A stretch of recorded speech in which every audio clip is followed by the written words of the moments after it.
Hey everyone, welcome back to learned. आज की video में हम कवर करने वाले हैं basic concepts of environment and ecology which are absolutely relevant for the upcoming prelims examination.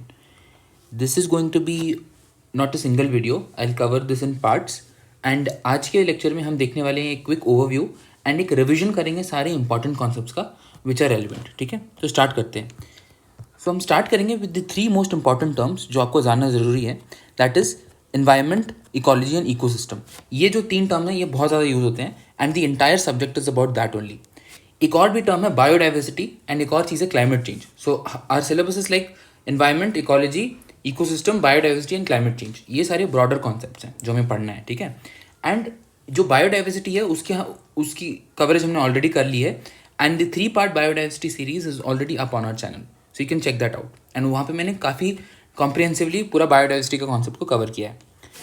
आज की वीडियो में will start with the difference between environment, ecology and ecosystem and उसके बाद हम आगे बढ़ेंगे। आई शो यू कि मैंने आपके लिए क्या क्या बनाया एंड कैसे हम प्रोग्रेस करेंगे। So let's begin.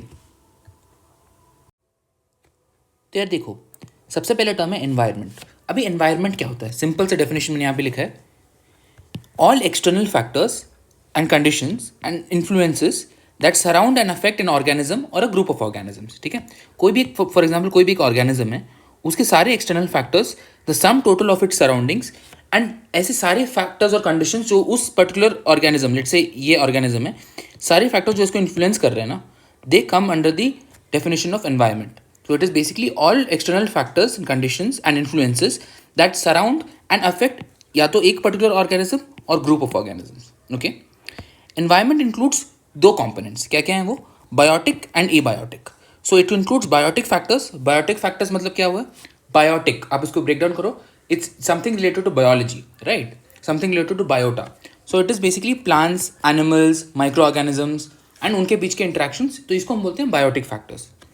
Abiotic factors क्या होते हैं? एबायोटिक फैक्टर्स आप ऐसे इमेजिन कर सकते हो, द नॉन लिविंग थिंग्स।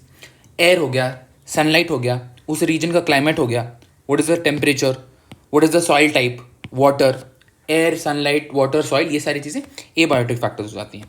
तो आप इसको समझ ही सकते हो कि कोई भी अगर एनवायरनमेंट है तो उसमें क्या होगा, सर्टन बायोटिक फैक्टर्स होंगे और सर्टन एबायोटिक फैक्टर्स होंगे। ठीक है, एक और चीज़ हमें जानना ज़रूरी है कि जो एनवायरनमेंट है it is dynamic and it is constantly changing.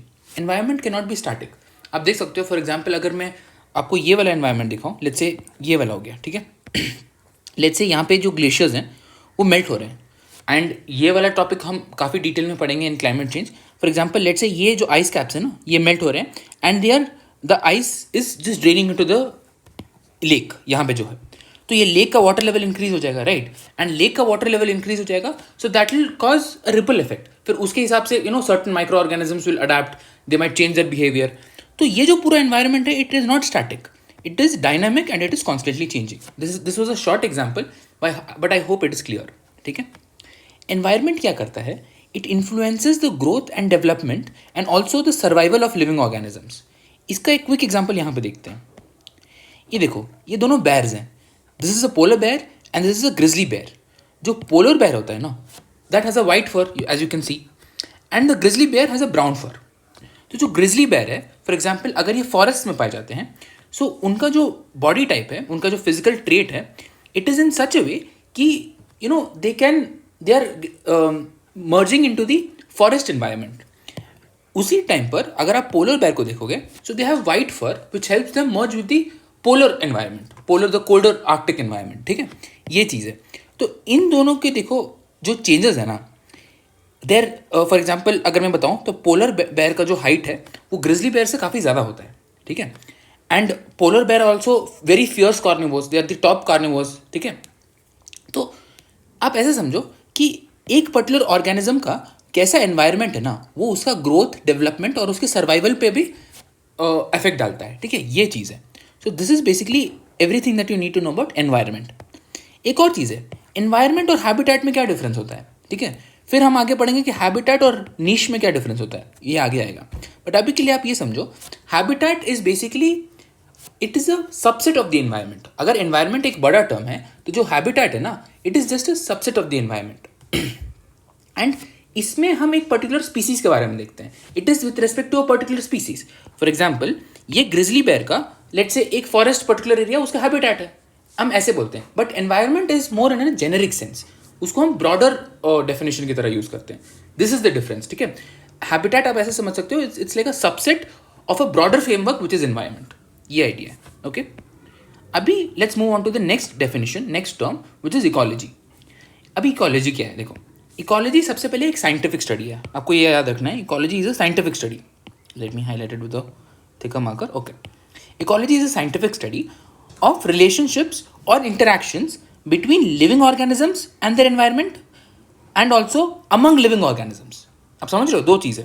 अगर कोई लिविंग ऑर्गेनिज्म है, वो अपने एनवायरनमेंट से कैसे इंटरेक्ट कर रहा है, या एक लिविंग ऑर्गेनिज्म दूसरा लिविंग ऑर्गेनिज्म से कैसे इंटरेक्ट कर रहा है. ठीक है, इसका अगर साइंटिफिक स्टडी करेंगे हम, इनके जो पैटर्न्स हैं, इनके इंटरेक्शन पैटर्न्स हैं, या इनके जो प्रोसेसेस हैं जो इनमें काम कर रहे हैं. फॉर एग्जाम्पल, लेट्स से एक स्पीसीज ए है, वो डिपेंड कर रहा है स्पीसीज बी पे. ठीक है, एंड स्पीसीज बी डिपेंड कर रहा है स्पीसीज सी पे.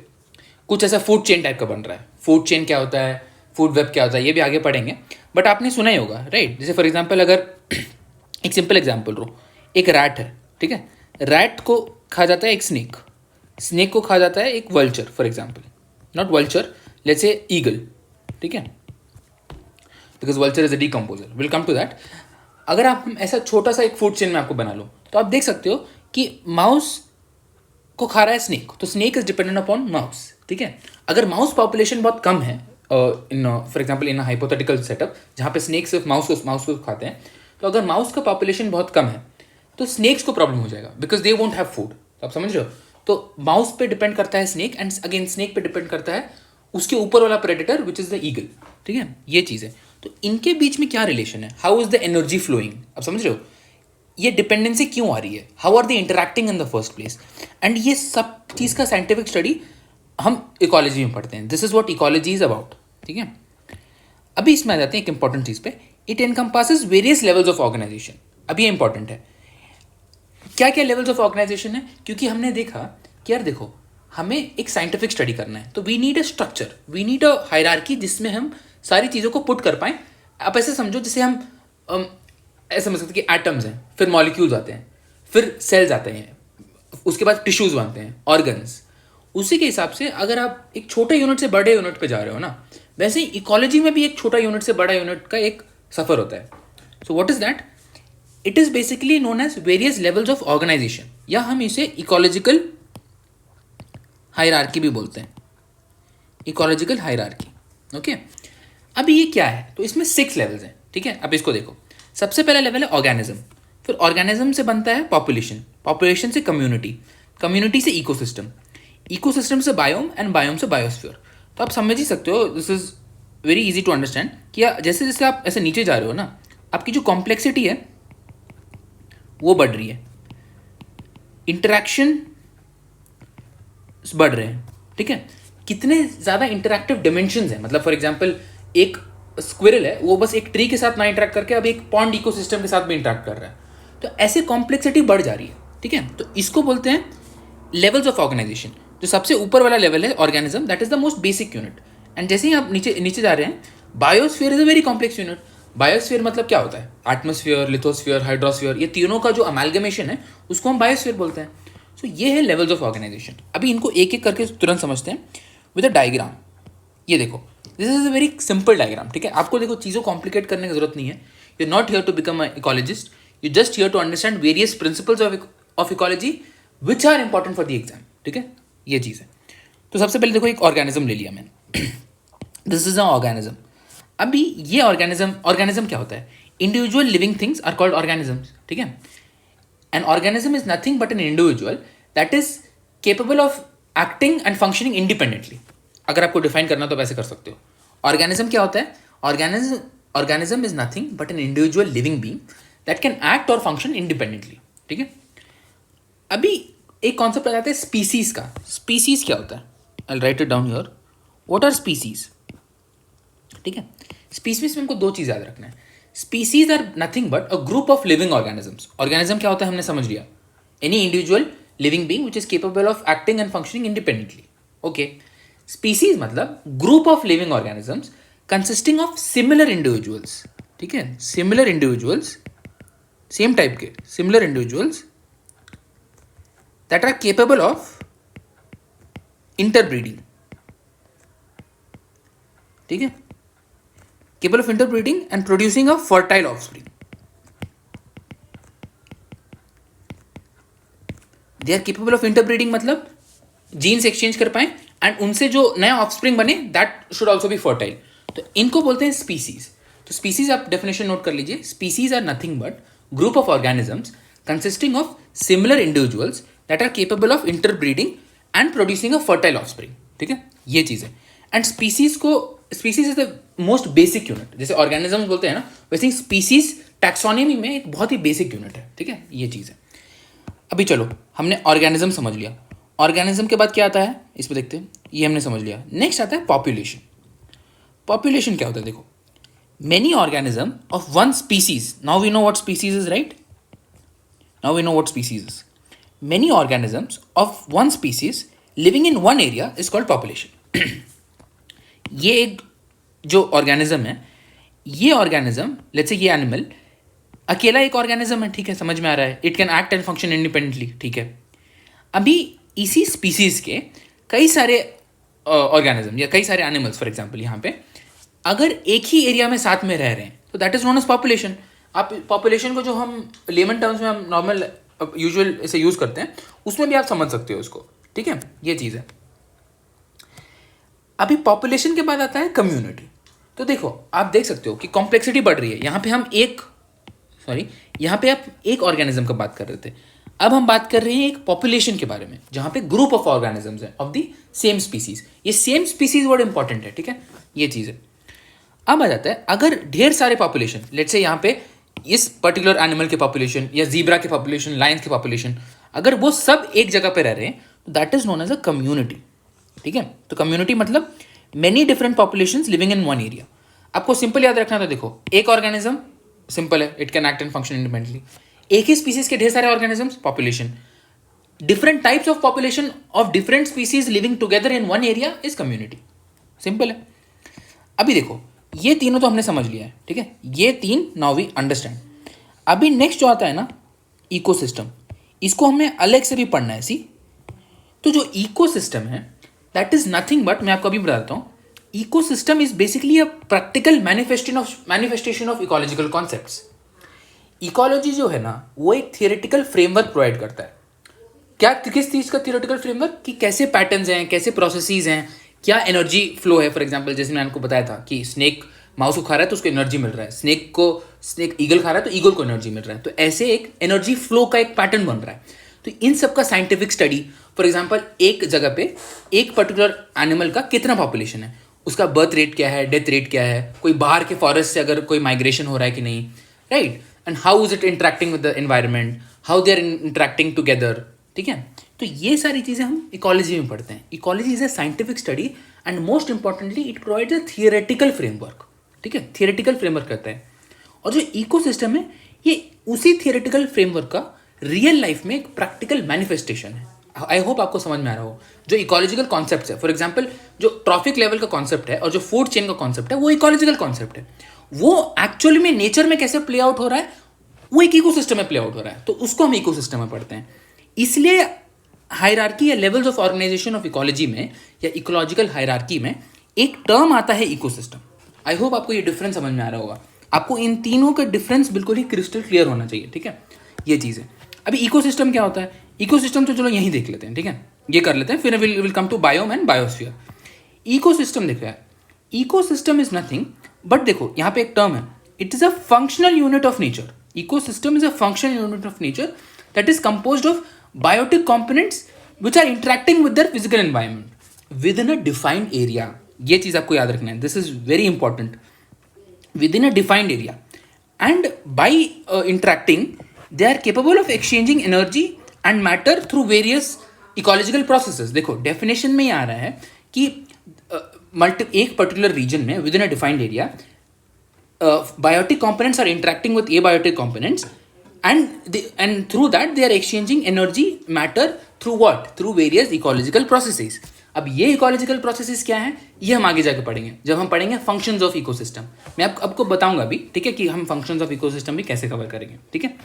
तो ecosystem are nothing but specific systems where ecological interactions occur, कोई भी एक ऐसा रीजन आप ले लो, एक डिफाइंड वेल डिफाइंड एरिया ले लो जहाँ पे सारे इकोलॉजिकल इंटरेक्शंस काम कर रहे हैं, जो भी हम इकोलॉजिकल प्रिंसिपल्स बोलते हैं या इकोलॉजिकल कॉन्सेप्ट बोलते हैं, वहाँ पे वो सारे प्ले आउट हो रहे हैं, तो उसको बोलते हैं इकोसिस्टम. सो आप समझ गए, ecology provides a theoretical framework. It is a scientific study of interactions and relationship between living organisms and their environment, yeah, among themselves, whereas ecosystem is basically how those ecological concepts are playing out in the real world. It is like the practical manifestation of ecological concepts. ठीक है, ये चीज़ है. यहाँ पे भी देख लेते हैं. अ कम्युनिटी, तो हमने देख लिया था यार, ऑर्गेनिज्म है, sorry why this not working, okay, organism, ढेर सारे ऑर्गेनिजम्स पॉपुलेशन, एक ही स्पीसीज के ढेर सारे ऑर्गेनिजम्स और population. Multiple populations with an area is a community. जैसे ये कम्युनिटी है, तो देखो यहाँ पे ये डियर वाले पॉपुलेशन भी है, जीब्रा पॉपुलेशन भी है, यहाँ पे बाइसन्स भी हैं, यहाँ पे ऑस्ट्रिच भी है, तो यहाँ पे मल्टीपल पॉपुलेशंस एक साथ एक पर्टिकुलर एरिया में रह रहे हैं, तो उसको बोलते हैं कम्युनिटी. अभी इन्हीं सारे लिविंग ऑर्गेनिजम्स को मैं उनके एबायोटिक काउंटर पार्ट्स के साथ जोड़ दूँ. फॉर एग्जाम्पल ट्री, यहाँ पे रेन हो रहा है, फॉर एग्जाम्पल सॉइल टाइप हो गया, तो उसको बोलते हैं ecosystem. So a community together with the non living environment such as air, water etcetera is an ecosystem. ठीक है, ये चीज़ है. देखो, आपको ये जानना जरूरी है, this is what an ecosystem means. तो आई होप अभी आपको क्लियर हो गया होगा कि यार इकोसिस्टम क्या होता है, इकोलॉजी क्या होता है, एंड एनवायरनमेंट क्या होता है. अब इसके बाद जो नेक्स्ट आता है दैट इज बायोम. अब बायोम क्या होते हैं? अब biome is nothing but a large geographical area which is characterised by three things: distinct climate, distinct vegetation and distinct wildlife. मैं यहाँ पे लिख देता हूँ आपके लिए. सबसे पहले it is a large geographical area. ठीक है, it is a large geographical area which is characterised by distinct climate, distinct vegetation and wildlife. ठीक है, ये चीज़ है. इसको बोलते हैं हम, sorry not ecosystem, the arrows, okay. Biome मतलब ये होता है. ठीक है, अगर मैं आपको एग्जांपल दूं तो सबसे बेस्ट एग्जांपल तो वही होगा ट्रॉपिकल रेन फॉरेस्ट. अगर आप ट्रॉपिकल रेन फॉरेस्ट देखो, ट्रॉपिकल रेन फॉरेस्ट एक बायोम है. कैसे? अमेजॉन रेन फॉरेस्ट ले लो. अमेजॉन रेन फॉरेस्ट एक एग्जाम्पल है ट्रॉपिकल रेन फॉरेस्ट बायोम का. अमेजॉन रेन फॉरेस्ट कितने बड़े हैं? They are a large geographical area, right, and they have distinct climate. क्योंकि वो इक्वेटोरियल रीजन्स में लाई करते हैं, they have a very distinct warm and humid climate. ठीक है, they also have very distinct vegetation. कैसे? वहाँ पे टॉल डेंस फॉरेस्ट पाए जाते हैं. And also wildlife. Wildlife वहाँ पे डाइवर्स है but they are also distinct. There are certain wildlife species which are native to the Amazon rain forest. ठीक है, एंड बायोम को पढ़ना इतना इंपॉर्टेंट क्यों हो जाता है? क्योंकि यार देखो, biome are centric to biodiversity conservation. अगर आप बायोम को समझते हो, आप समझते हो कि यार एक पर्टिकुलर स्पीसीज इस पर्टिकुलर डिस्टिंक्ट क्लाइमेट और वेजिटेशन के साथ सर्वाइव कर पा रहा है, तब आप बायोडाइवर्सिटी कंजर्वेशन में ज़्यादा इम्पैक्ट ला सकते हो. And this the entire concept of biome is in such a way that it helps in regulating climate. ठीक है, it helps in carbon sequestration. And ये सब कैसे काम करते हैं, ये will study when will study the climate change का आइडिया. वहाँ पे हम देखेंगे यार कि ये क्लाइमेट रेगुलेशन कैसे करता है, एक बायोम क्लाइमेट रेगुलेशन में कैसे हेल्प करता है, राइट. एंड जो बायोडाइवर्सिटी कंजर्वेशन का बात है, आप रिकॉल करो जो लेक्चर 1 था बायोडाइवर्सिटी के 3 पार्ट सीरीज का, जिसमें मैंने बायोडाइवर्सिटी बेसिक्स बताया था, उसमें मैंने आपको एक एग्जाम्पल बताया था लॉस टू बायोडाइवर्सिटी में, जहाँ पे मैंने बताया था कि यार ये जो अमेजॉन रेन फॉरेस्ट है ना, वो श्रिंक हो रहे हैं. उसके वजह से it is a threat to the biodiversity in the global scale. ठीक है, और वो क्यों श्रिंक हो रहे हैं उसके भी मैंने आपको रीजंस बताए थे वहाँ पे. ठीक है, ये चीज़ है.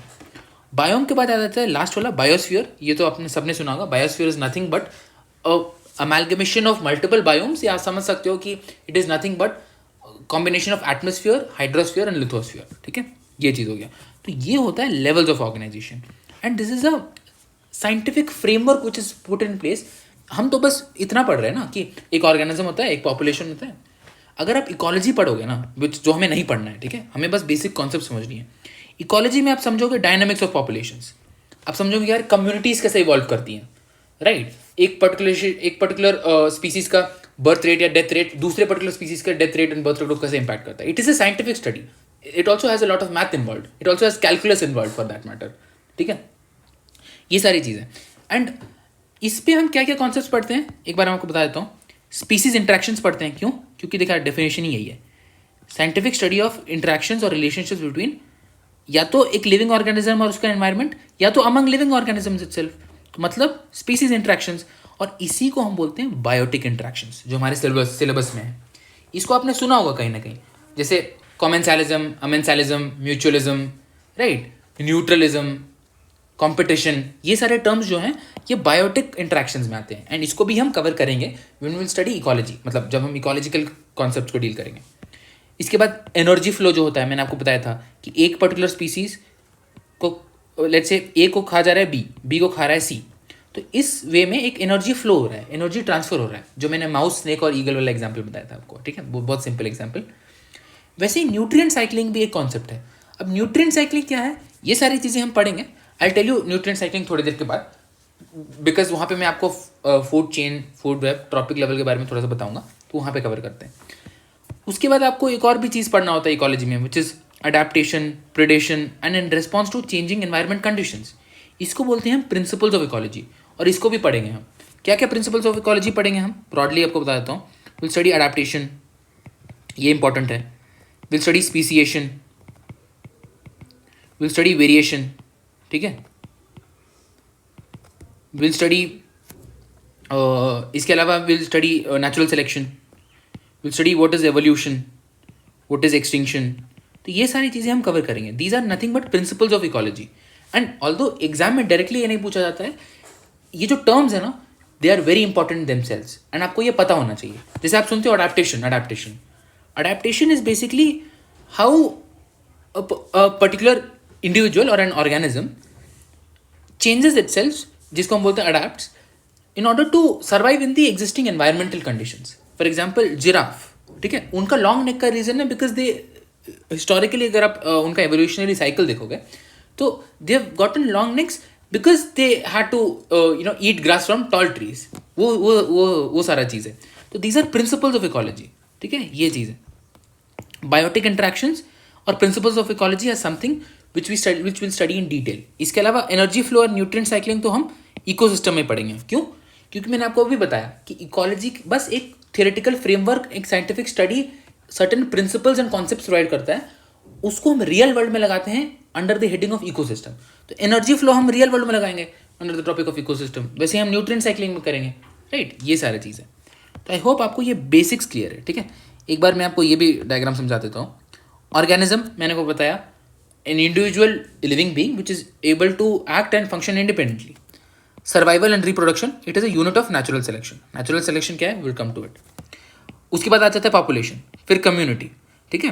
कम्युनिटी के बाद इकोसिस्टम, इकोसिस्टम के बाद एक आता है बायोम, ठीक है, एंड उसके बाद आता है बायोस्फीयर। तो आप याद रखो कि there are 6 levels of organisation under the idea of ecology, या इकोलॉजिकल हायरार्की 6 लेयर्स में है, ऐसा समझ सकते हो। So these are the basic concepts, ठीक है, ये हमने अभी कवर कर लिया है। इसके बाद what will do, I show you एक ब्रीफ लेआउट कि यार वो कैसे पढ़ना है, ये सारे इतने जो बेसिक कॉन्सेप्ट ढेर सारे हैं, उसको कैसे पढ़ना है, ठीक है। चलो ये देखो, ठीक है।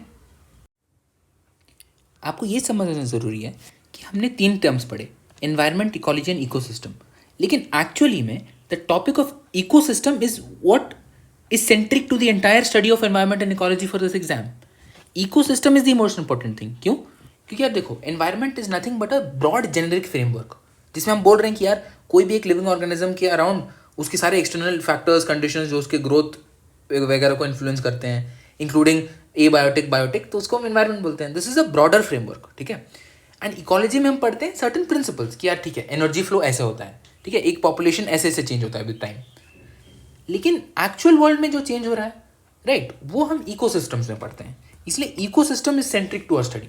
एंड इकोसिस्टम को भी पढ़ने का एक तरीका है, वही यहाँ पे मैंने एक लेआउट दिया आपको। सबसे पहले हम देखेंगे यार इकोसिस्टम जो है वो कितने टाइप के होते हैं। हमने समझ लिया कि इकोसिस्टम का डेफिनेशन क्या है। अभी जब हम समझेंगे वो कितने टाइप के होते हैं, तभी will be able to analyse them better, right. For example अगर फॉरेस्ट है तो वहाँ पे अलग ऑर्गेनिजम्स हैं, और जो एक्वेटिक इकोसिस्टम है, अगर मरीन इकोसिस्टम है, तो वहाँ पे अलग ऑर्गेनिजम्स हैं। अभी हम दोनों में सेम आइडिया लगाएंगे, फूड चेन ही पढ़ेंगे दोनों में, लेकिन वो food chain although theoretically same है, स्ट्रक्चरली सेम है कि यार एक ऑर्गेनिज्म दूसरे ऑर्गेनिज्म पे डिपेंड कर रहा है, उसको खा रहा है, एंड एक ऐसे लीनियरली ऐसे चल रहा है। लेट से ए को खाया बी को खाया सी। अभी ये ए बी सी लैंड में अलग हो सकते हैं एंड पानी में अलग हो सकते हैं। आइडिया तो वही है ना कि ए खा रहा है बी को, सॉरी बी खा रहा है ए को एंड सी खा रहा है बी को, मतलब ए बी सी ऐसा चल रहा है। तो ये चीज़ जो है ये इकोलॉजी है। हम इसको कैसे अप्लाई कर रहे हैं पानी वाले इकोसिस्टम में या लैंड वाले इकोसिस्टम में, ये हम पर है। एंड हम जो हमारे लिए इंपॉर्टेंट है वो यही चीज़ है, ठीक है, इसलिए हम इकोसिस्टम को पढ़ रहे हैं। क्लासिफिकेशन देखो, नेचुरल हो सकता है या मैन मेड हो सकता है, ठीक है। मैन मेड क्विकली देख लेते हैं, एक्वेरियम हो गया जो घर पे रखते हैं वो एक्वेरियम हो गया। इवन गार्डन में अगर आप जब पानी पटाते हो तो वहाँ पे अलग अलग माइक्रो ऑर्गेनिजम्स हैं, वहाँ पे भी लाइट हैं, you have that abiotic and biotic entities there also, butterflies हैं फॉर एग्जाम्पल, पॉलिनेटर्स हैं, तो ये सारी चीज़ें। मेज का फील्ड हो गया, ठीक है, फॉर एग्जाम्पल एक इरीगेटेड मेज का फील्ड है, तो वहाँ पे अलग अलग माइक्रो ऑर्गेनिजम्स हैं, अर्थवर्म्स हैं, जो मेज क्रॉप है वो खुद में है, राइट, और अलग अलग इंसेक्ट्स हैं, प्लस आपका क्लाइमेट, एयर, सॉइल, वो तो है ही, ठीक है। तो ये भी एक इकोसिस्टम का एग्जाम्पल है जो हमारे लिए इंपॉर्टेंट है। Those are the natural ecosystems. Natural भी दो टाइप के हैं, लैंड बेस्ड हैं और एक एक्वेटिक बेस्ड है, which is water, land and water basically, terrestrial and aquatic.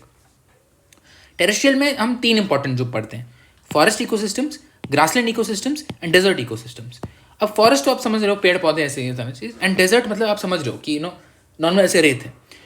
तो ग्रासलैंड क्या होता है? ग्रासलैंड आप समझो are somewhere in between forest and desert, ठीक है।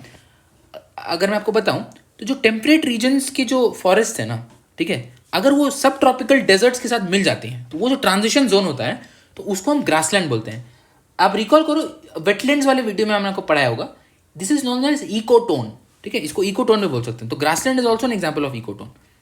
अभी ग्रासलैंड खुद में एक बहुत बड़ा टॉपिक है, जो हम टेरेस्ट्रियल इकोसिस्टम्स जो पढ़ते हैं ना उसमें हम ग्रासलैंड्स पढ़ते हैं। अब अलग अलग टाइप के ग्रासलैंड्स होते हैं, टेम्परेट ग्रासलैंड होते हैं, ट्रॉपिकल ग्रासलैंड्स होते हैं। फॉर एग्जाम्पल यहाँ पे देखो अफ्रीका में ये सवाना ग्रासलैंड है, ये जो यहाँ पे शेडेड पोर्शन है this is the tropical grassland, ये वाला रीजन, ये वाला रीजन एंड ये वाला region, this is savanna, African savanna which is a tropical grassland. And grassland मतलब क्या? अगर मैं बोलूँ सवाना तो आपको दिमाग में आना चाहिए कि यार यहाँ पे जो it is basically transition zone between forest and desert. मतलब यहाँ पे पेड़ पौधे तो हैं but they don't have tall trees and they are also not fully covered in sand. थोड़े छोटे छोटे प्लांट्स हैं वहाँ पे, श्रब्स हैं, ग्रास हैं, तो ये सारी चीज़ें। वैसे ही देखो जो ये डेजर्ट है फॉर एग्जाम्पल, ठीक है, ये चीज़ है। मैं आपको एक चीज़ दिखाना चाहता हूँ यहाँ पे हाईलाइट करके, ये देखो ये वाला रीजन देखो एंड ये वाला रीजन देखो, this is a desert, the Sahara desert, and ये जो है ये टेम्परेट डेसिडियस रेन फॉरेस्ट। अभी ये सहारा डेजर्ट और ये टेम्परेट डेसिडियस रेन फॉरेस्ट के बीच का जो ट्रांजिशन जोन है ना, ये है सवाना, एंड इसी को हम बोलते हैं ग्रासलैंड्स। ये बस मैं आपको एक एग्जांपल बता रहा हूँ, ठीक है, कि ग्रासलैंड्स क्या होते हैं। ये चीज़ है, अलग अलग ग्रासलैंड्स होते हैं, प्रेरी ग्रासलैंड्स भी एक हैं। तो ये सारी जो चीज़ें हैं ना इसको हम अलग से कवर करेंगे, they are not centric to our study. हमें बस इतना पता होना चाहिए यार क्लासिफिकेशन क्या है, ठीक है। बाकी जो ग्रासलैंड्स के बारे में that is a completely different study all together, ठीक है, वो चीज़ है। टेरेस्ट्रियल हो गया। दूसरा होता है एक्वेटिक। एक्वेटिक में फ्रेश वाटर इकोसिस्टम हो गया, जैसे lake ecosystem, pond ecosystem, marine ecosystem हो गया, नॉर्मल सीज में जो होती हैं, ब्रैकिश इकोसिस्टम, ठीक है, brackish as in fresh and marine या सॉल्टी का दोनों का बीच का कॉम्बिनेशन बेसिकली।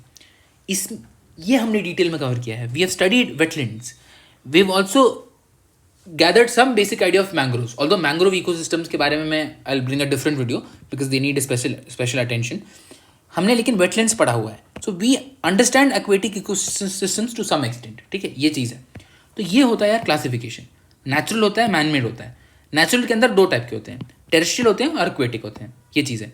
क्लासिफिकेशन हमने समझ लिया, अब आते हैं कंपोनेंट्स पे। हमने देख लिया कितने टाइप के होते हैं।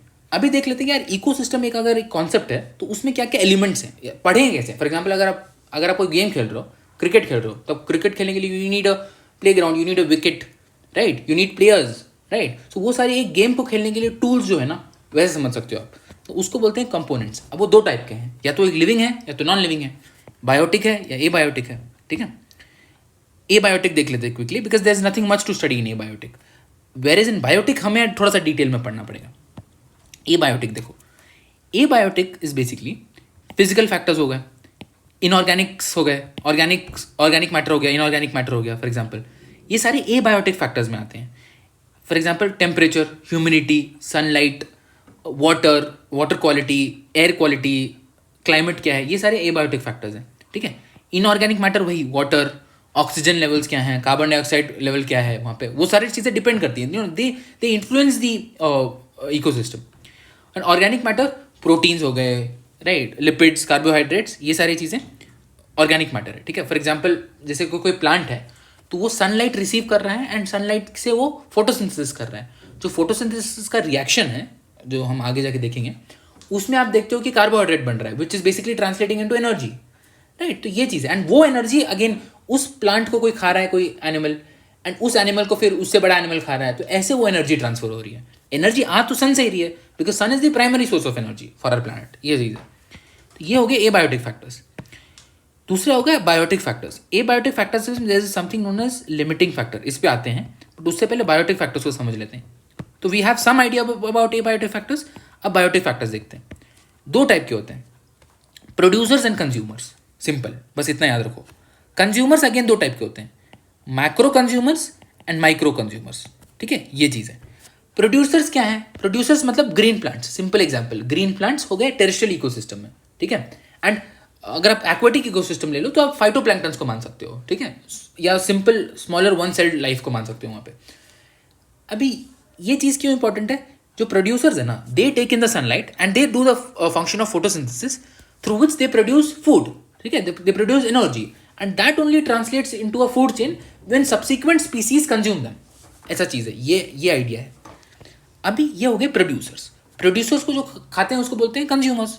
कंज्यूमर्स दो टाइप के हो सकते हैं, मैक्रो हो सकते हैं, माइक्रो हो सकते हैं। अब इनमें क्या डिफरेंस है यार, ये देखते हैं। देखो, मैक्रो कंज्यूमर्स तीन टाइप के होते हैं, हर्बीवोर्स, या हम उनको बोलते हैं प्राइमरी कंज्यूमर्स, सेकेंडरी कंज्यूमर्स और टर्शरी कंज्यूमर्स। ठीक है, ये चीज़ हो गया। आपको ये डिफरेंस आपको लिए जानना इंपॉर्टेंट है। क्यों? क्योंकि यार देखो, हर्बीवोर्स क्या हो गया? काऊ हो गया for example, right? Herbivores are those animals which feed on plants, mainly on plants. Sheep हो गया, काऊ, रैबिट, ये हो गए हर्बीवोर्स। सेकेंडरी कंज्यूमर्स क्या हो गए? सेकेंडरी कंज्यूमर्स वो हैं जो प्राइमरी कंज्यूमर्स को खाते हैं। वुल्स हो गया, राइट? वुल्स, डॉग्स, स्नेक्स, ये सारी चीज़ें होंगी secondary consumers. They are somewhere in between. And जो फाइनल लेवल है वो होते हैं टर्शरी कंज्यूमर्स। ठीक है, और कुछ कुछ इकोसिस्टम्स में उससे भी बड़े कंज्यूमर्स होते हैं, quaternary consumers, but they are not important for us. मैं आपको एक बस ब्रॉडली बता रहा हूँ कि इतने टाइप के मैक्रो कंज्यूमर्स होते हैं। हर्बीवोर्स हम समझ गए, सेकेंडरी कंज्यूमर्स हम समझ गए, जो प्राइमरी कंज्यूमर्स को खाते हैं। ठीक है, फॉर एग्जाम्पल वुल्व्स हो गए, राइट? डॉग, स्नेक्स एट्सेट्रा, ये चीज़। और जो कार्निवोर्स हैं they feed both on secondary consumers and primary consumers. ठीक है, उसको बोलते हैं हम टर्शरी कंज्यूमर्स। ये चीज़ है। फॉर एग्जाम्पल लायंस हो गए, स्नेक्स हो गए। ठीक है, अगेन स्नेक्स आप बोलोगे कि यहाँ पे भी बोला था स्नेक्स की अलग अलग डिफरेंट वैराइटीज़ होती है, राइट? तो उसके बेसिस पे एक और मैक्रो कंज्यूमर होता है जिसको मैंने यहाँ पे लिखा है, they are known as scavengers. Scavengers are important. मैं इसको 1 मिनट के लिए होल्ड पर रखता हूँ। यहाँ पे मैंने आपको स्कैवेंजर्स का एग्जाम्पल दिया है। Scavengers also technically consumers only. ठीक है, and they are macro consumers specifically. Scavengers क्या होता है, मैं बस 1 मिनट में आपको बताता हूँ। मैक्रो कंज्यूमर्स के बाद हमें देखना है माइक्रो कंज्यूमर्स। अब माइक्रो कंज्यूमर्स में आते हैं सैप्रोट्रोफ्स, या हम इसको डीकम्पोजर्स भी बोल सकते हैं। Decomposers, decomposition is a very important topic. Decomposition forms the basis of nutrient cycling. जो मैं आपको बता रहा था ना, न्यूट्रिएंट साइक्लिंग, जो पहले आपको इकोलॉजी के कॉन्सेप्ट में बता रहा था कि आगे पढ़ेंगे, वो यही चीज़ है। Decomposers are the tools who perform decomposition which basically is the underlying nutrient cycling. ये चीज़ है। डीकम्पोजर्स क्या होते हैं? दीज आर बेसिकली, आप समझ सकते हो, these are basically bacteria and fungi. ठीक है, which obtain energy and nutrients from dead organic substances. ठीक है, फॉर एग्जाम्पल अगर आप अर्थवर्म्स का एग्जाम्पल ले लो, अर्थवर्म्स जो हैं दे आर डेट्रिटस फीडर्स। अब डेट्रिटस क्या होता है, यहाँ पे लिख देता हूँ। ठीक है, this is important for you to understand. चलो यहाँ पे आ जाओ, let me zoom out a little bit. Okay, देखिए यार, सर्टन टर्म्स हैं। डेट्रिटस, ये पहला टर्म है। दूसरा टर्म है डेट्रीटिवोर्स। तीसरा टर्म है डीकम्पोजर्स। और चौथा टर्म है स्कैवेंजर्स। ठीक है, अब एक काम करते हैं, इनको ना एक बार डिटेल में समझ लेते हैं। तो यार इसको देखो, ये 4 टर्म्स को हमको समझना है। डेट्रिटस क्या होता है, सबसे पहले ये देखते हैं। Detritus is basically dead and decaying organic matter. अब it can be in various forms. For example decomposing plant and animal material हो गया, लीव्स, वो सारी चीज़ें, लीव्स, ट्विग्स, फीकल मैटर हो गया, कोई ऑर्गेनिक डेब्री हो गया। ठीक है, detritus is important. Why is it important? Because it is an source, it is a source of nutrients and energy. किसके लिए? डेट्रीटिवोर्स के लिए। देखो डेट्रिटस मतलब dead and decaying organic matter, detritivores feed on detritus, इनको बोलते हैं detritus feeders, detritus feeders, ठीक है। अब डेट्रिटस फीडर्स का मतलब क्या हो गया, देखो यार दो चीज़ है, जो डेट्रिटिवोर्स हैं दे कंज्यूम डेट्रिटस, सबसे पहला पॉइंट तो ये, एंड वो कंज्यूम करते हैं and they process it mechanically, they don't use chemicals. अब ये केमिकल्स कहाँ से आ गए भाई, what am I talking about, तो यार देखो ये जो दो हैं, ये जो दो टर्म्स हैं they are very similar but उनमें बहुत सारे डिफरेंस है। डेट्रिटस आपने समझ लिया कि एक dead and decaying organic matter है, फॉर एग्जाम्पल ये, इस पे फीड करते हैं डेट्रिटिवोर्स, ठीक है, ये चीज़ है। अभी जो डेट्रिटिवोर्स हैं what they do is that they consume detritus and for example earthworms हो गए, मिलीपेड्स हो गए, सर्टेन इंसेक्ट्स हो गए, they try to physically break down detritus into smaller particles, इसको वो स्मॉलर पार्टिकल्स में ब्रेक डाउन कर देते हैं। The most important term is physically, ठीक है, मैं आपको यहाँ पे बना ही देता हूँ, ठीक है, ये देखो, let's say it is a dead and decaying organic matter, ठीक है, इसको ब्रेक डाउन कर दिया into several smaller particles physically, physically break down कर दिया मतलब बेसिकली इंजेस्ट कर लिया, डाइजेस्ट कर लिया, ठीक है। They is basically they do not use chemicals या एंजाइम्स को नहीं यूज करते हैं in order to break down complex molecules, they use mechanical processes like grinding, chewing, digesting these organic matters, इसलिए मैं बोल रहा हूँ फिजिकली ब्रेक डाउन करते हैं। ये है डेट्रिटस, इसको फिजिकली ब्रेक डाउन किया, और ऐसा जिसने किया उसको बोलते हैं डेट्रिटिवोर्स, ठीक है।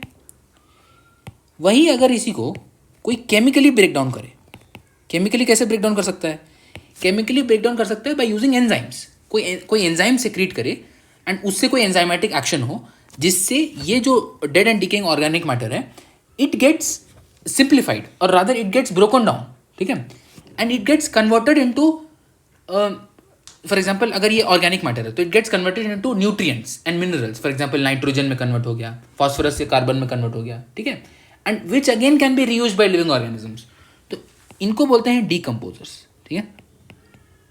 एक बार वापस रिपीट कर देता हूँ, लेट मी पुट इट ऐसे, इधर आओ,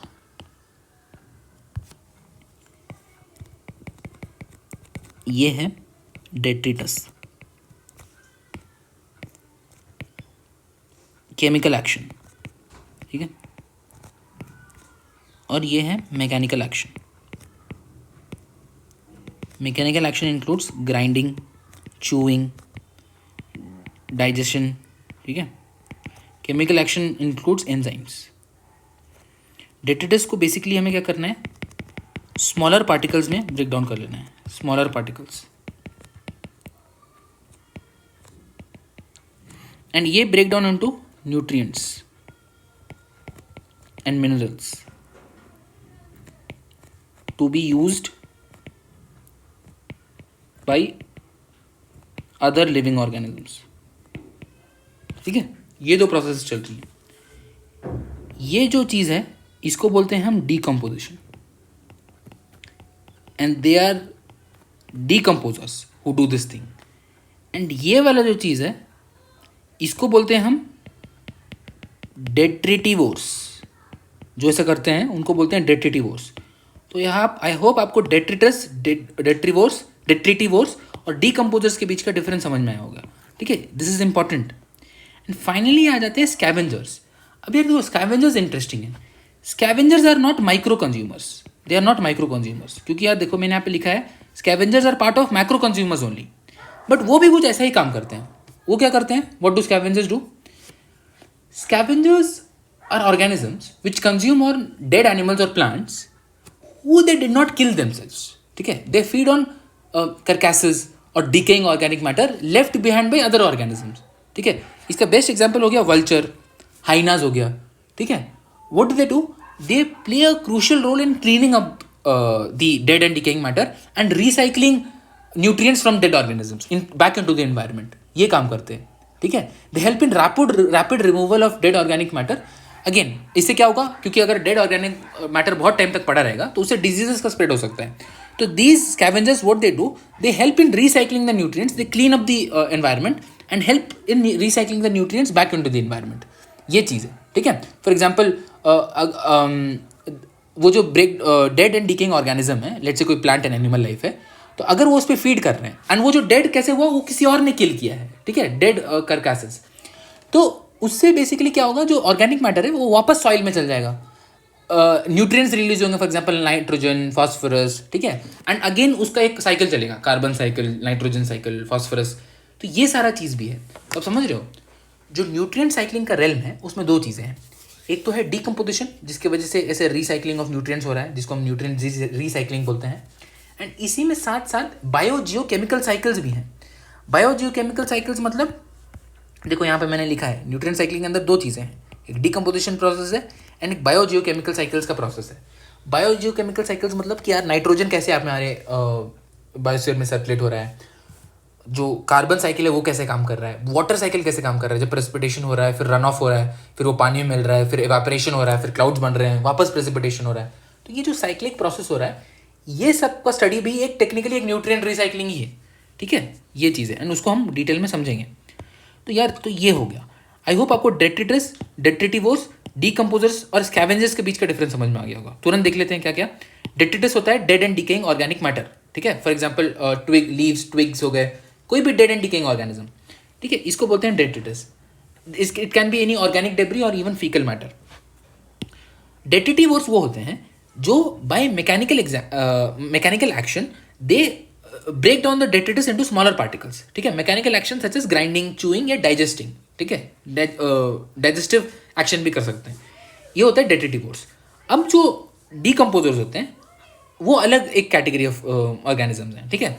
ये दोनों माइक्रो कंज्यूमर्स ही हैं, आपको ये याद रखना है. जो डीकम्पोजर्स हैं, decomposers help in breaking down the dead and decaying organic matter and convert it into nutrients and minerals through a chemical enzymatic action, ठीक है. अब इनके एग्जाम्पल्स आपको बता देता हूँ मैं, ठीक है. इनके एग्जाम्पल्स जानना जरूरी है आपको. डीकम्पोजर्स का एग्जाम्पल क्या हो गया, बैक्टीरिया हो गया, ठीक है, फंगाई हो गया, फंगाई लाइक मशरूम्स. और डेट्रिटिवोर्स का एग्जाम्पल हो गया earthworms. Is a good example of डेट्रिटिवोर्स, ठीक है. अर्थवॉर्म इज अ डेट्रिटिवोर, मिलीपीड्स, ये सब एग्जाम्पल है, ठीक है. एंड यहाँ पे भी डीकम्पोजर्स और सर्टेन इंसेक्ट्स भी हो सकते हैं. सो इट डिपेंड्स, ठीक है. ये चीज़ है. और स्कैवेंजर्स आप समझ लें, scavengers also consume the dead and decaying organic matter which are not killed by themselves, ठीक है. वो चीज़ है. हाइनास, वल्चर हो गया, ठीक है, raccoon, opossum, even crows are scavengers for that matter, coyote, jackal. तो ये सारी चीज़ें. अभी scavengers fall in the realm of micro consumers, ठीक है. और बाकी ये दोनों जो चीज़ें हैं दे आर माइक्रो कंज्यूमर्स. तो ये भी मैं यहाँ पे लिख ही देता हूँ. जो ये दोनों हैं एंड जो ये है, ये दोनों हैं, ये है माइक्रो कंज्यूमर्स, ठीक है. और जो ये है मैक्रो कंज्यूमर. चलो, ये चीज़ है. तो आई होप आपको ये सारे चीज़ क्लियर हुआ होगा. इसके अलावा एक और चीज़ है, फैगोट्रोप्स. फैगोट्रोप्स बेसिकली कुछ नहीं है. Phagotrophs are those tiny organisms that feed by ingesting organic matter, ठीक है. इसका एग्जांपल अमीबा है, ठीक है. अमीबा कैसे काम करता है, अमीबा लेट्स से कोई और एक टाइनी माइक्रो ऑर्गेनिज्म है. अमीबा क्या करेगा, अपना जो उसको क्या बोलते हैं, उसको फैगोप्लाज्म बोलते हैं, ठीक है. अपने फैगोप्लाज्म को एक्सपैंड करेगा और उस पर्टिकुलर टाइनी माइक्रो ऑर्गेनिज्म को अपने फैगोप्लाज्म में एनगल्फ कर लेगा और वो फिर वो ज्वाइन हो जाएंगे, ठीक है. ऐसा एक प्रोसेस चलता है. They are known as phagotrophs. Not much important for the examination, ठीक है, बट वो माइक्रो कंज्यूमर्स में आते हैं. डीकम्पोजर्स के यहाँ मैंने एग्जाम्पल लिखा है, देखो, फंगाई हो गया, बैक्टीरिया हो गया, मशरूम्स, अर्थवॉर्म्स, मोल्ड, ईस्ट, डंग बीटल्स, नेमेटोड्स. तो ये सारे डीकम्पोजर के एग्जाम्पल हैं. अब आप देख रहे होगे डेट्रिटिवोर्स का मैंने आपको एग्जाम्पल बताया अर्थवॉर्म्स. तो मैंने आपको जैसे बताया थोड़ा बहुत इसमें ओवरलैप होता है, ठीक है. बट जो डिफरेंस है that is basically chemical action का और मैकेनिकल एक्शन का. ये आपको डिफरेंस याद रखना है, ठीक है. ये चीज़ है. Now we also understand the meaning of detritivores. तो ये तो हो गया. एबायोटिक फैक्टर्स हमने देख लिया था. उसमें एक इंपॉर्टेंट पार्ट था लिमिटिंग फैक्टर. उसका मतलब क्या हुआ है, इसको देखते हैं.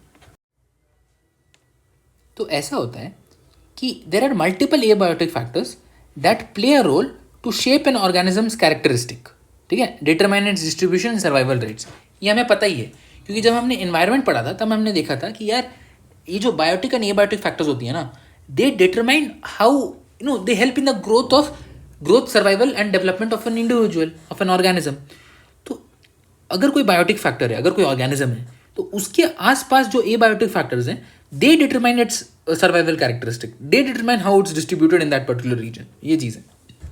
A single factor can sometimes become the primary limiting factor that constrains the organism's range of growth. ठीक है, इसका एक एग्जांपल समझते हैं. ये जो मैंने लिखा है इसका एक एग्जांपल है एवरग्रीन रेन फॉरेस्ट. देखो, एवरग्रीन रेन फॉरेस्ट का क्या बात है. हेवी रेन्स होती है वहाँ पे, इट हैज़ लग्जूरियंट वेजिटेशन, काफ़ी टॉल एंड डेंस ट्रीज हैं, yet the seeds do not germinate quickly. ऐसा क्यों होता है?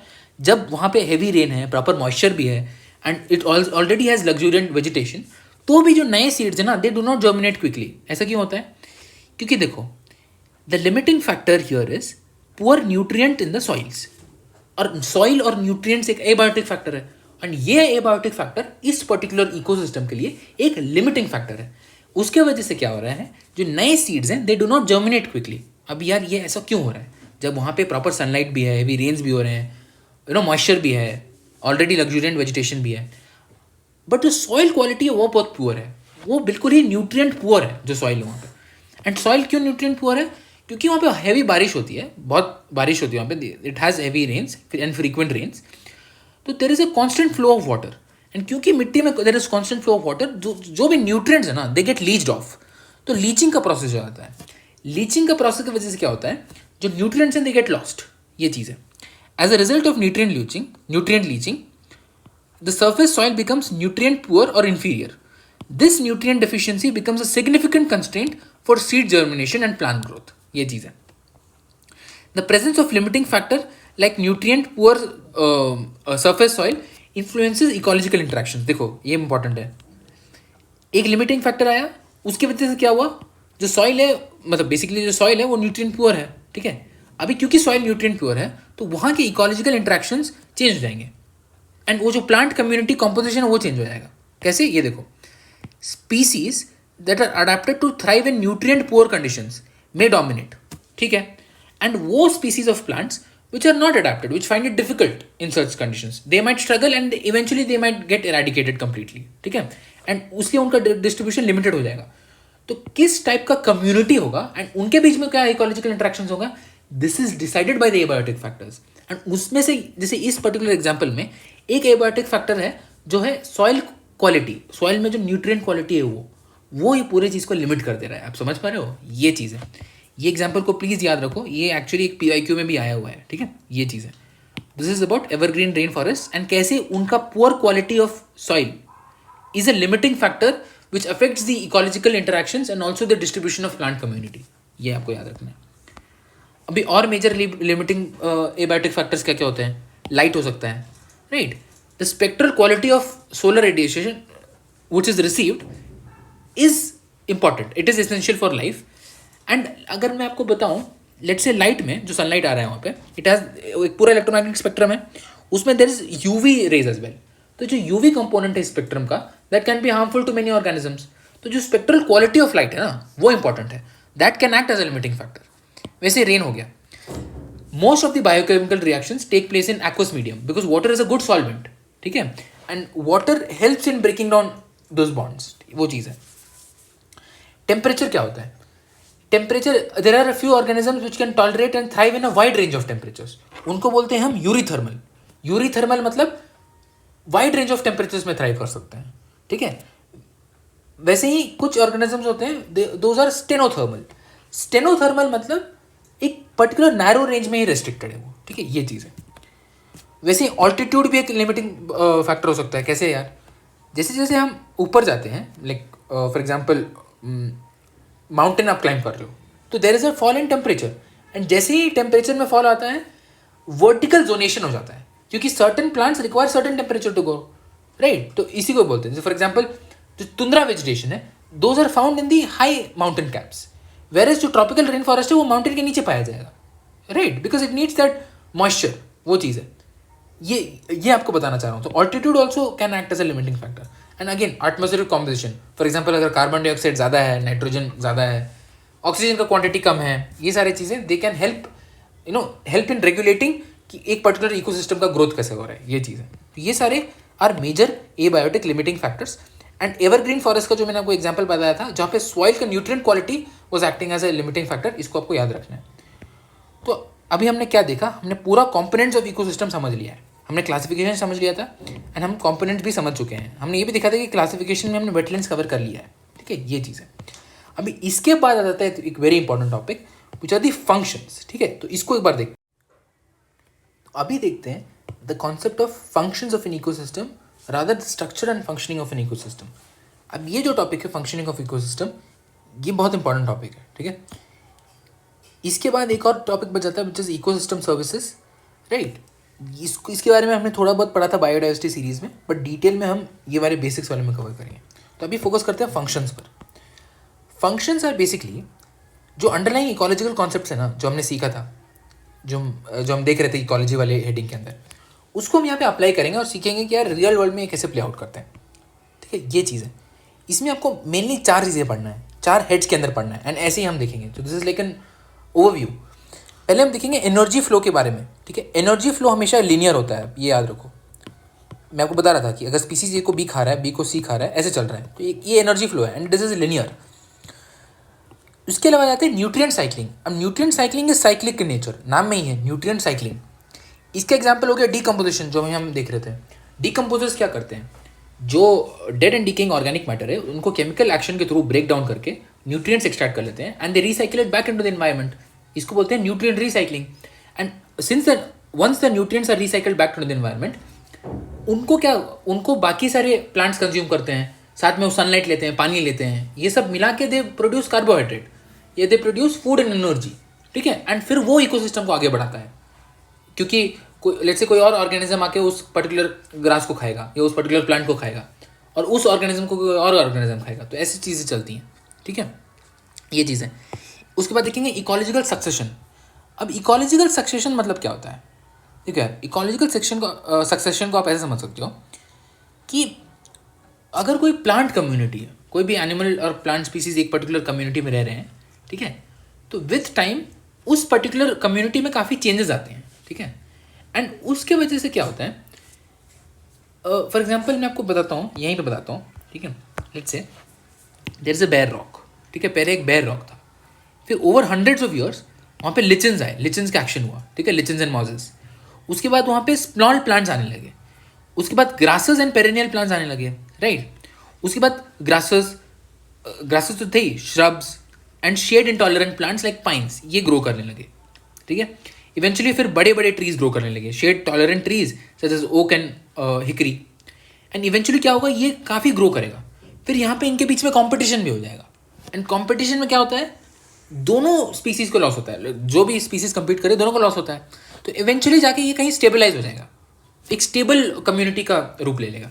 यहाँ पे it was nothing, there was just a bare rock, but eventually over the ecological time scale this entire ecosystem has evolved, right. There is a directional change in the vegetation. यहाँ पे अगर आप देख पा रहे हो, इसी को बोलते हैं हम इकोलॉजिकल सक्सेशन। 2 टाइप के होते हैं, प्राइमरी सक्सेशन या सेकेंडरी सक्सेशन।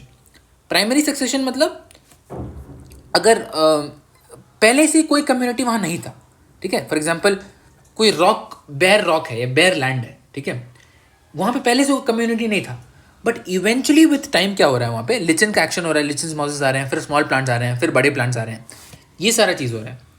तो ऐसे एक सक्सेशन को बोलते हैं प्राइमरी सक्सेशन।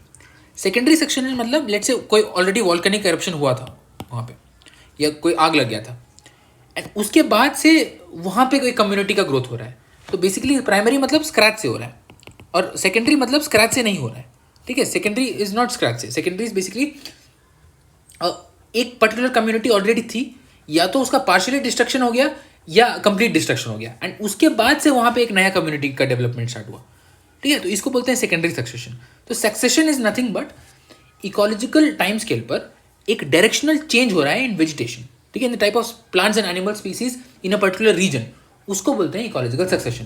प्राइमरी हो सकता है, सेकेंडरी हो सकता है। प्राइमरी मतलब स्क्रैच से एक जगह पे हो रहा है, सेकेंडरी मतलब ऑलरेडी वहाँ पे था, फिर कुछ फोर्सेस की वजह से वो डिस्ट्रॉय हो गया, लेट्स से वहाँ आग लग गई या वॉल्केनिक एरप्शन हो गया, फिर वहाँ पे एक नया कम्युनिटी ग्रो कर रहा है, इसको बोलते हैं सेकेंडरी सक्सेशन।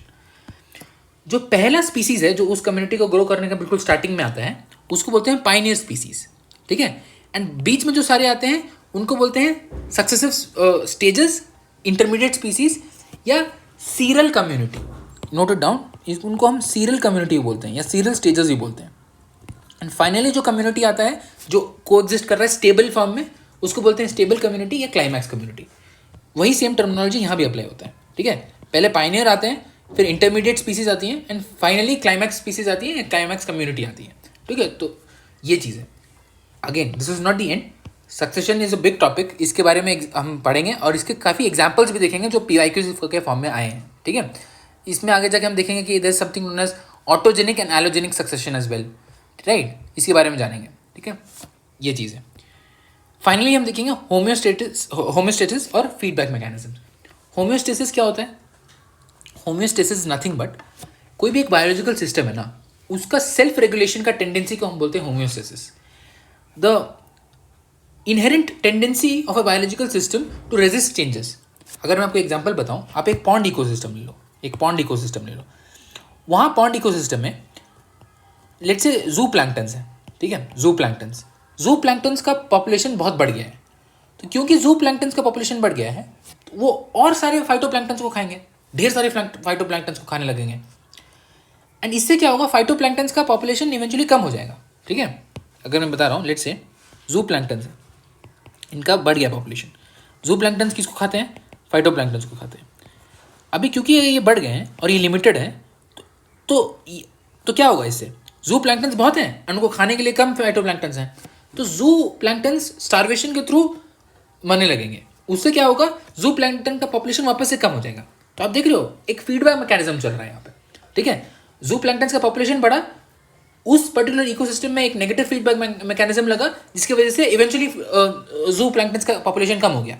वैसे ही एक पॉजिटिव फीडबैक मैकेनिज्म भी होता है। अब ये सारी चीज़ें क्या हैं, again this will study under the topic of functioning of ecosystem, last में पढ़ेंगे इसको, ठीक है। थोड़ा सा energy flow and nutrient cycling के बारे में देख लेते हैं एंड फिर एंड करते हैं, ठीक है। आई विल शो यू कि आगे वाले लेक्चर में क्या बताऊंगा एंड फिर विल एंड दिस सेशन। सबसे पहले तो यार ये देखेंगे एनर्जी फ्लो। एनर्जी आता कहाँ से भाई? एनर्जी तो सन से आता है, तो वही देखेंगे कि energy transfer in ecosystem starting from absorbing sun's radiation to do photosynthesis. Photosynthesis बनता है, जो ज़मीन में जो न्यूट्रिएंट्स एंड मिनरल्स हैं वो आते हैं, साथ में सनलाइट आता है, साथ में पानी आता है एंड प्लांट अपना एक फोटोसिंथेसिस कैरी आउट करता है जिसके थ्रू वो फूड बनाता है एंड वही एनर्जी में ट्रांसलेट होता है, वो देखेंगे। उससे हम समझेंगे इकोसिस्टम प्रोडक्टिविटी। दो टर्म्स हमें समझना है, net primary productivity and gross primary productivity, ठीक है। सेकेंडरी प्रोडक्टिविटी भी है, वो भी समझेंगे। तो primary productivity, secondary productivity, everything that you need to know about ecosystem productivity, ये हमें समझना है। ये चीज़ है, पहला टॉपिक तो ये हमें पढ़ना है एंड इसका क्या मतलब वो आप समझ पा रहे हो, ये चीज़ है। उसके बाद हम एक इंपॉर्टेंट चीज़ पढ़ेंगे ट्रॉफिक लेवल्स के बारे में। ट्रॉफिक लेवल्स यार खुद में कोई बड़ा कॉन्सेप्ट नहीं है। Trophic levels helps us in understanding कि यार ट्रॉफिक लेवल क्या होता है। देखो, कोई भी एक पर्टिकुलर स्पीसीज है ना, एक पर्टिकुलर इकोसिस्टम में वो कहाँ पे रैंक कर रहा है, ठीक है। फॉर एग्जांपल अगर एक लेट्स से एक स्नेक है, ठीक है। तो स्नेक टेक्निकली आप समझ सकते हो ये कि एक सेकेंडरी कंज्यूमर है। तो सेकेंडरी कंज्यूमर जो है ना वो उसका रैंक है टेक्निकली। जैसे आप बोलते हो ना, अगर आप if I take the military levels for example, जैसे कर्नल, कमांडर, कैप्टन, तो ये सब एक तरह के रैंक्स हैं। वैसे ही अगर आप इकोसिस्टम में ले लो, ट्रॉफिक लेवल्स टेक्निकली ऐसा ही ना रैंक, ठीक है। फॉर एग्जांपल जैसे मैं आपको बताया स्नेक एक सेकेंडरी कंज्यूमर है, जो लायंस हैं वो टॉप कार्निवोर्स हैं, polar bears are top carnivores of the ecosystems. तो वो फूड चेन के बिल्कुल एपेक्स प्रेडेटर्स हैं, सबसे ऊपर में आते हैं।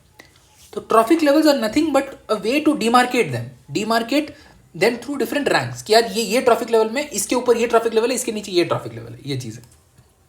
ट्रॉफिक लेवल्स को ये बना के हम food chains and food webs बनाते हैं, ठीक है। इसको यहाँ पे देख लेते हैं। यहाँ पे मैंने आपको दिखाया एक टेरेस्ट्रियल फूड चेन। अब देखो, प्लांट्स ही हैं, प्लांट्स में बेसिकली सॉइल पे ग्रो कर रहे हैं, उनके रूट्स सॉइल के न्यूट्रिएंट्स को ऑब्जॉर्व कर रहे हैं, साथ में पानी ले रहे हैं, रेन हो रहा है वहाँ पे या कोई पानी डाल रहा है, प्लस सनलाइट आ रहा है। इसके वजह से वो फूड बना पा रहे हैं विच ट्रांसलेट्स इनटू एनर्जी। अब इन प्लांट्स को लेट्स से ये रैबिट ने खाया which is a small herbivorous mammal, it is a primary consumer. फिर उस स्मॉल हर्बीवोरस मैमल को एक लार्ज प्रेडेटर खाएगा, लेट्स से वुल्फ, ये चीज़ हो गया। या उसको कोई स्मॉल प्रेडेटर भी खा सकता है एंड फिर उसको लार्ज प्रेडेटर खा सकता है। तो आप देख रहे हो, मैं आपको दिखाता हूँ, दिस 1 2 3, ये जो है ये फूड चेन 1 है, F1 या FC1, 1 1 2 3 4 ऐसे, ये FC2 है, फूड चेन 2 है। तो यहाँ पे नंबर ऑफ कंपोनेंट्स चेंज हो गए हैं, number of trophic levels change हो गए। यहाँ पे ट्रॉफिक लेवल कितना है, 1 2 3 4, यहाँ पे 1 2 3। तो बेसिकली ये वुल्फ का रैंक दिखा रहा है कि यार ये इस पर्टिकुलर ट्रॉफिक लेवल पे है। एक ईगल का रैंक दिखा रहा है, तो इसको बोलते हैं ट्रॉफिक लेवल्स। तो जो इंडिविजुअल बॉक्सेस है ना, इंडिविजुअल जो यहाँ पे प्रेडेटर्स हैं, वो एक ट्रॉफिक लेवल को रिप्रेजेंट करते हैं। एंड ये इसमें मल्टीपल फूड चेन्स हैं, and interconnection of multiple food chains is nothing but a food web, इसलिए हम वेब बोलते हैं उसको। ये चीज़ यार, प्लांट्स को लेट से इस हर्बीवोरस इंसेक्ट ने खाया, उसको कोई स्मॉल प्रेडेटर खा सकता है, या प्रेडेटरी ऑर्थ्रोपॉड्स भी खा सकते हैं, उसको कोई बर्ड खा सकता है, या इनको कोई लार्ज प्रेडेटर अगेन ईगल खा सकता है। So this is nothing but interconnection of multiple possible food chains, तो उसको बोलते हैं फूड वेब्स। ठीक है, ये चीज़ है। अभी लेट्स से ये लार्ज प्रेडेटर ने खा लिया, स्मॉल प्रेडेटर ने खा लिया, ठीक है, एंड फिर उसका क्या हुआ, इस लार्ज प्रेडेटर का डेथ हो गया फॉर एग्जाम्पल। तो इसके मरने के बाद decomposers come into action, they come into play, and they play a crucial role in reducing the dead and decaying organic matter and recycling the nutrients back into the soil. Soil को recycle कर दिया, soil में nutrients को recycle कर दिया, अब वापस वो plants को absorb कर लेंगे। तो आप देख रहे हो, इसी को बोलते हैं nutrient recycling। आई होप आपको समझ में आ रहा होगा, ठीक है। इसको बोलते हैं हम फूड चेन। इस ऐसे जो आ रहा है एनर्जी फ्लो का कॉन्सेप्ट, एंड यहाँ से जो अर्थवर्म्स रिसाइकिल कर रहे हैं इसको बोलते हैं न्यूट्रिएंट्स रिसाइकलिंग। ठीक है, ये चीज़ है। कौन कौन करता है, फंगी, बैक्टीरिया, अर्थवर्म्स, ये सारी चीज़ें कर सकती हैं। सो दे आर डीकम्पोजर्स। बाकी यहाँ पे आपको देखो लेबल लिखा हुआ है, प्राइमरी कंज्यूमर्स हैं ये सारी चीज़ें, प्राइमरी प्रोड्यूसर्स हैं, primary consumers, secondary consumers, tertiary consumers. हमने अभी देखा था यहाँ पे ये वाला पार्ट, देखो आपको समझ में आ रहा होगा, ठीक है। वैसे ही अगर मैं एक्वेटिक फूड चेन ले लूँ, लेट्स यहाँ पे सिंगल वन सेल लाइफ है, दे परफॉर्म फोटोसिंथेसिस, वो सनलाइट ले रहे हैं यहाँ पे, फिर उनको एक श्रिम्प लाइक क्रीचर्स उनको खा ले रहे हैं, फिर उन श्रिम्प लाइक क्रीचर को एक स्मॉल फिश खा रही है, उसको एक मैकेरल या little but medium size fish खा रहा है, उनको एक बड़ा फिश खा रहा है ट्यूना, एंड उनको एक वेरी लार्ज फिश शार्क खा रहा है। तो ऐसे चल रहा है। फिर जब शार्क मर जाता है तो अगेन वहाँ पे जो बैक्टीरिया है, जो फंगाई है, वो अगेन वहाँ पे डीकम्पोजिशन का प्रोसेस करते हैं, एंड वापस से वो उसको न्यूट्रिएंट्स एंड मिनरल्स में ब्रेक डाउन कर देते हैं, and they recycle it back into the water only. ठीक है, ऐसे काम चलता है। ये चीज़ है, तो आपको ये याद रखना है। ये हो गया टेरेस्ट्रियल फूड चेन और aquatic food chain. I hope आपको ये समझ में आ गया होगा। हमने देख ही लिया था न्यूट्रिएंट साइक्लिंग के बारे में। न्यूट्रिएंट साइक्लिंग में दो चीज़ें हैं, डीकम्पोजिशन, डीकम्पोजर्स क्या है हम समझ चुके हैं। हमें देखना है अभी इंपॉर्टेंटली कि what are the factors that affect decomposition, and हमें ढेर सारे एग्जाम्पल्स देखने हैं डीकम्पोजिशन के प्रोसेस से related. There are also certain steps related to decomposition, 5 steps हैं, उसको भी हम पढ़ेंगे when we cover this topic in detail. And finally we also study biogeochemical cycles. There are gaseous cycles and there are sedimentary cycles. For example, phosphorus cycle, water cycle, carbon cycle, nitrogen cycle, sulfur cycle. ठीक है, ये सारी चीज़ भी हमें detail में पढ़ना है। ठीक है, these are very important for prelims. ये साइकिल आपको सुनने में हार्ड लग रहा है, बट आपको बस उसके बारे में बेसिक टर्म्स आपको ध्यान में रखना है। फॉर एग्जाम्पल नाइट्रोजन साइकिल थोड़ा सा कॉम्प्लेक्स टॉपिक है, उसमें सर्टेन बैक्टीरियाज के नाम है, सर्टेन साइंटिफिक नेम्स भी हैं, और वो कैसे नाइट्रोजन को ब्रेक डाउन करता है एंड सॉइल में कैसे फिक्स करता है। There is concept of nitrogen fixation which is inbuilt, there is concept of Azoto Nitrobacter. ये सारी चीज़ें हम पढ़ेंगे when we study biogeochemical cycles in detail. ठीक है, तो यार ये हो गया, ऐसे पढ़ना है। ठीक है, we studied classification components in detail. Functions का मैंने आपको क्विक ओवरव्यू दे दिया कि यार ये मैप है and this is how we should progress. तो इसी के थ्रू प्रोग्रेस करेंगे and will cover functions, and उसके बाद will cover ecosystem services. Ecosystem services मतलब हमें जो प्रोविजनिंग सर्विसेज मिलती हैं, एस्थेटिक सर्विसेज मिलती हैं। There is a concept known as payment for ecosystem services. जो हमें इकोसिस्टम हमें सर्विसेज दे रहा है उसको हम मॉनेटरी टर्म्स में अगर क्वान्टिफाई करें तो क्या चीज़ आता है, राइट। TEEB का कॉन्सेप्ट, ये सारी चीज़ें हम पढ़ेंगे in the topic of ecosystem services. ठीक है, but will start with functions. इसके अलावा हमें और क्या पढ़ना है, this is the end of the lecture, ये खत्म हो चुका है। मैं आपको बस बता देता हूँ कि और जो बेसिक कॉन्सेप्ट्स हैं वो हमारे क्या क्या हैं। पहले हमें समझना है हैबिटेट एंड नीश के बीच का डिफरेंस, दिस इज इंपॉर्टेंट। ठीक है, इसमें हम देखेंगे the idea of niche overlap, and niche overlap से क्या होता है, कॉम्पिटिशन हो जाती है। कॉम्पिटिशन हो सकता है इंटर स्पेसिफिक हो, इंट्रा स्पेसिफिक हो या इंटर स्पेसिफिक हो। इंट्रा स्पेसिफिक मतलब सेम स्पीसीज के अंदर ही, और इंटर स्पेसिफिक मतलब दो डिफरेंट स्पीसीज के अंदर। अगर दो डिफरेंट स्पीसीज के अंदर कंपटीशन हो रहा है तो कॉम्पिटिटिव एक्सक्लूजन हो जाता है। आपको हो सकता है अभी समझ में नहीं आ रहा होगा, but I am just giving you an overview, I am just telling you कि ये सारी चीज़ें हमें आगे पढ़नी है। तो एक स्लाइड का ही है बस habitat and niche, and this is very important. इसमें you study something known as resource partitioning, competitive exclusion क्या होता है, ठीक है, गजेस कॉम्पिटिटिव एक्सक्लूजन प्रिंसिपल, ये सारी चीज़ें हम पढ़ेंगे।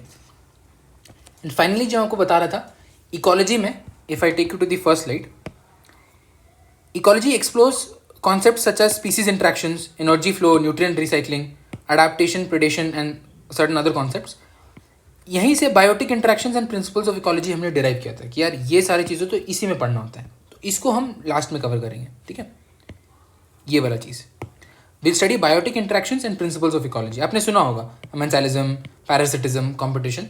यहाँ पे मैंने आपको एक डायग्राम्स भी दिए हैं, अच्छे से इमेजेस से आपको समझाया है, ये भी हम कवर करेंगे, ठीक है। बट आज के वीडियो के लिए इतना ही। Please try to quickly revise this. Sir हमने बेसिक टर्म समझ लिया है, एंड हमने देख लिया कि यार जो बेसिक्स का जो सारा चीज़ है ना, उसको हमें कैसे कवर करना है। जो भी बेसिक्स से रिलेटेड चीज़ें ना, वो इसी मैप के अंदर फॉलो करती हैं, इसके बाहर कुछ नहीं है, ठीक है। I have condensed down into one particular map, and ऐसे ही हमें प्रोग्रेस करना है। ये दोनों चीज़ें हमने देख लिया है। फंक्शंस और ecosystem services are the only things which remain. इससे हमारा इकोसिस्टम से रिलेटेड चीज़ें कवर हो जाएंगी।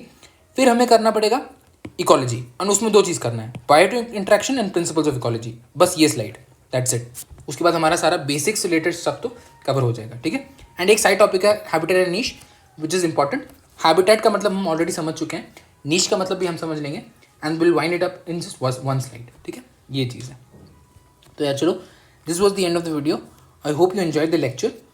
Please pause and go back to the certain section जहाँ पे आपको डाउट हुआ होगा। I put down the times I'll put down the timestamps. तो ये चीज़ था। I hope you enjoy the lecture and see you in the next one.